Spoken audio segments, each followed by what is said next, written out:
नमस्कार, आप सभी का स्वागत है भाग्यम में। मैं हूं पंडित चंद्रशेखर शर्मा। दर्शकों, सबसे पहले हम समझते हैं आज के दिन के पंचांग को, जिससे हम आज के दिन के अच्छे बुरे समय को समझ सकेंगे, जान सकेंगे। आज दिनांक है 28 मार्च सन 2024, विक्रम संवत 2080 चल रहा है। चैत्र मास है, कृष्ण पक्ष है, बसंत ऋतु है, तिथि आज की तृतीया है और आज का वार है गुरुवार। आज के नक्षत्र की बात करें तो स्वाति नक्षत्र शाम 6:38 तक है। आगे विशाखा नक्षत्र है। योग हर्षण है रात्रि 11:11 तक। आगे वज्र योग है। योग की दृष्टि से बहुत सुंदर दिन है। विशेष करके किसी से अनबन है, किसी से कोई मन मुटाव है तो आज के दिन जाकर उसको सुलझाया जा सकता है बातचीत से। और करण विष्टि है शाम 6:59 तक। आगे वणिज करण रहेगा। सूर्योदय का समय दर्शकों सुबह 6:21 का था और सूर्यास्त का समय शाम 6:42 का है। आज का राहु काल दोपहर 1:30 से 3 बजे के बीच रहेगा। इसे पूरी तरीके से टाल दीजिएगा। इसमें कोई शुभ कार्य नहीं करते हैं और लंबी यात्रा नहीं करनी चाहिए।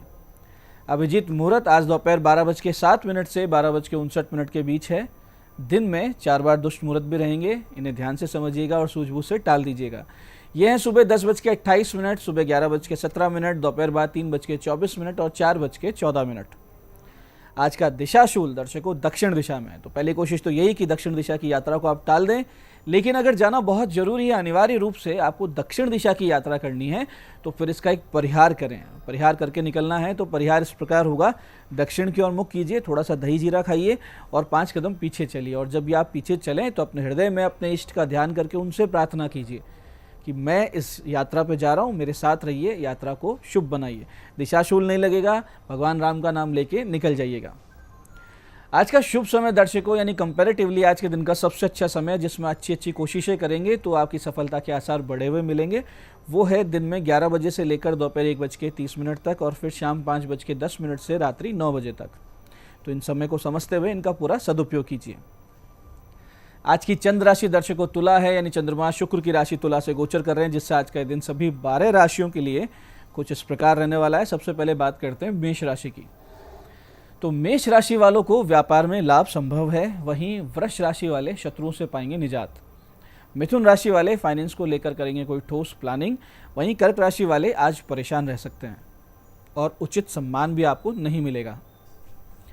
सिंह राशि वाले आज मित्रों के सहयोग से बढ़ेंगे अपने जीवन में आगे। तो कन्या राशि वाले धन लाभ करेंगे, लेकिन स्वास्थ्य में समस्या संभव है। ऐसे ही तुला राशि वाले मन को स्थिर रखें, जीवन साथी से संबंध आपके निश्चित रूप से सुधरेंगे। वृश्चिक राशि वालों को व्यापारिक मामलों में जल्दबाजी से बचना है। धनु राशि वाले जल्दी लाभ पाने का प्रयास करते हुए दिखेंगे। वहीं मकर राशि वाले अपने करियर को लेकर रहेंगे प्रसन्न और कुंभ राशि वाले भाग्य से पाएंगे विशेष अवसर। ऐसे ही मीन राशि वाले स्वास्थ्य समस्या से घिर सकते हैं। अब करते हैं आज के दिन की ज्ञान चर्चा, जो आपकी हमारी अंतर्दृष्टि को, प्रज्ञा को जागृत करेगी। फिर आगे समझेंगे उन विशिष्ट उपायों को जो आपको समस्याओं से बाहर ले आते हैं और जीवन में सफल बना देते हैं। अंत में करेंगे आज के दिन की ज्योतिष मंत्रणा और समाधान। दर्शकों, जीवन में द्वंद्व या कहें कि समस्याएं तभी उत्पन्न होती हैं जब मैं और मेरा और तू और तेरा का भाव बहुत ज़्यादा प्रबल हो जाता है। घर में, कुटुंब में, समाज में हो, ऑफिस में हो या राजनीति में हो, अपना पराया का भाव ऐसी विकट समस्याएं उत्पन्न करता है जिसका हल विनाश के उपरांत होने वाली शांति से ही हो पाता है। भगवत गीता जैसे महान शांति ग्रंथ का आरंभ भी धृतराष्ट्र की भेद बुद्धि से होता है। जब वो संजय से पूछते हैं कि धर्म क्षेत्रे कुरुक्षेत्रे संवेता युयुत्सवे मामका पांडश्चैव किम कुर्वत संजय, यानी धर्मभूमि कुरुक्षेत्र में युद्ध की इच्छा से एकत्र हुए मेरे और पांडु के पुत्रों ने क्या किया। अब आप समझिए कि महाराजा पांडु स्वर्ग सिधार चुके थे, तो उनकी संतानें धृतराष्ट्र पर निर्भर थी, जिन्हें अपनी संतान मानकर ही उसे पालना चाहिए था। लेकिन बुद्धि मैं, मेरे पुत्र और वो पांडु पुत्र, इस कुत्सित मानसिकता ने इतिहास का सबसे बड़ा महायुद्ध करवा दिया। तो हमें चाहिए कि इतिहास और शास्त्रों से समझ लें, सीख लें, ज्ञान लें और परिवार, समाज और राष्ट्र में बढ़ रही भेद बुद्धि से बचें। यह आज की ज्ञान चर्चा का सार है। अब बात करते हैं विशिष्ट उपायों पर जो आपकी सभी प्रकार की समस्याओं का समाधान करके और आपके जीवन को सरल बना देते हैं, सुखी बना देते हैं, आनंदित बना देते हैं, जिससे आप सफलता की ओर बहुत ही सहजता से आगे बढ़ते हैं। सबसे पहले बात करते हैं उनकी जिनका जन्मदिन है। आप सब लोग आज दिन में 12:15 बजे भगवान शिव जी पर केसर और चंदन का इत्र अर्पित करें। साथ ही शिव पंचाक्षर स्तोत्र के 11 पाठ करें। इसके बाद आज कम से कम एक और अधिकतम जितना हो सके श्रद्धानुसार क्षमतानुसार बच्चों को शिक्षा संबंधित वस्तुएं दान करें। रात्रि में 6 दीपक शिवालय में जाकर प्रज्वलित कर दीजिए, तो आने वाला वर्ष बहुत ही सुंदर, निश्चित रूप से आनंद युक्त और ईश्वरीय अनुकंपा के साथ बीतेगा, इसमें कोई संदेह नहीं। ऐसे दर्शकों जिन लोगों को अकारण भय लगता हो, मन कमजोर हो या फिर अनिद्रा की समस्या रहती हो या फिर जिन्हें इंटरव्यू फेस करने में परेशानी का अनुभव होता हो, वो नित्य हनुमान जी के मंदिर जाकर एक पाठ हनुमान चालीसा का, बजरंग बाण का और एक पाठ संकट नाशक हनुमान स्तोत्र यानी हनुमान अष्टक का करना शुरू कर दीजिए और हनुमान जी के बाएं पैर से सिंदूर लेकर अपने को तिलक करना शुरू कीजिए।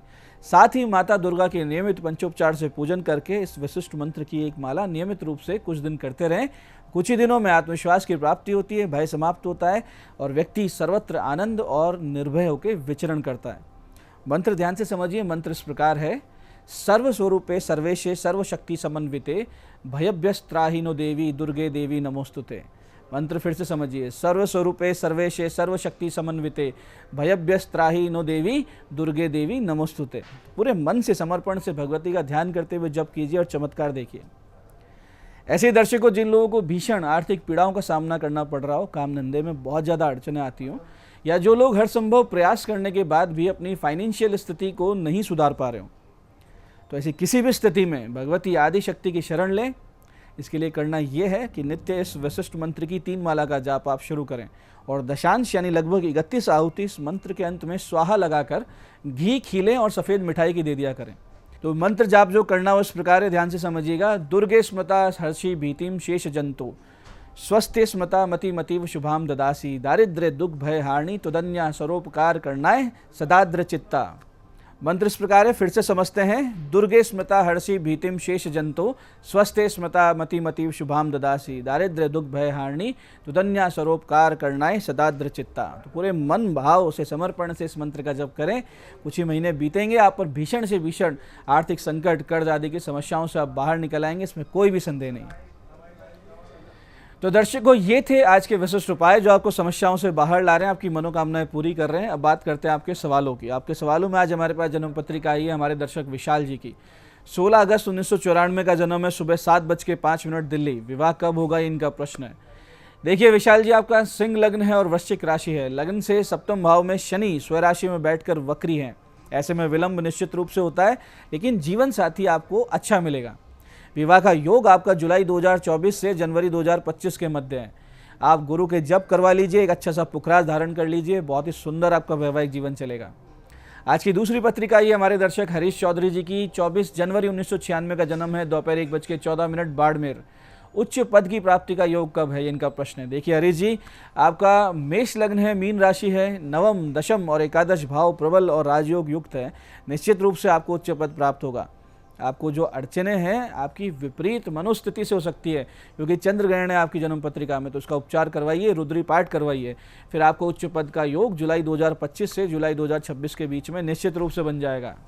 आज की तीसरी जन्म पत्रिका ये हमारी दर्शक वर्षा जी की। 24 दिसंबर सन 2003 का जन्म है, दोपहर 12:17 उन्नाव। लव मैरिज के योग हैं या अरेंज्ड के, इनका प्रश्न है। देखिए वर्षा जी, आपकी मीन लग्न और धनु राशि की पत्रिका, जिसमें लग्नेश गुरु, पंचमेश चंद्र और सप्तमेश बुध की स्थिति आपसी संबंध दर्शा रहे हैं कि आपके प्रेम विवाह का योग तो है, लेकिन उसमें समस्याएं बहुत आएंगी। विशेष करके आपको आपके ही परिवार से बहुत ज़्यादा विरोध झेलना पड़ेगा।